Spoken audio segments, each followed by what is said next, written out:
Craig with you once again on this Friday in the Sports Cabin. Let's review the week. I learned in person, like you did, the Astros will not go unbeaten this season. In fact, they're not even going to be a 500 team going to Milwaukee tonight.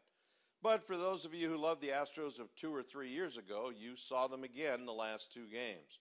But the season only has 159 to go, and the team doesn't even have a home game until Monday when the Royals come into town. We also learned the city showed off its best side by hosting one of the best Final Four title games in history. It was also the week your pathetic Rockets slid into ninth in the West. Worst attitude and lack of leadership for this team in years and years. Losing to the Suns last night, forget about playoff possibilities.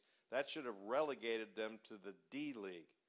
We also learned the Masters defending champ wasn't interested in being a one-time winner as, Jordan Spieth had the lead after one at the big deal in Augusta. Now, the pronouncers working the attorney is a mix of CBS and ESPN types.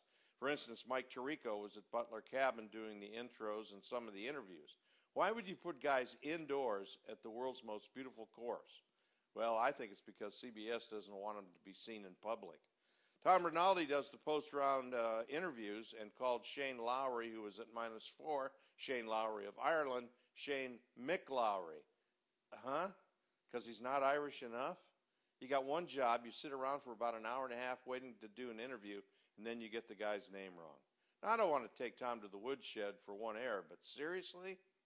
All right, I once did a feature on the caddy of Nancy Lopez at the Women's U.S. Open.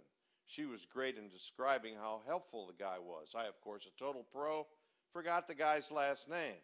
I didn't want to admit that, so I said to Nancy, could you spell his last name for our graphics person? She said, sure. Smith. I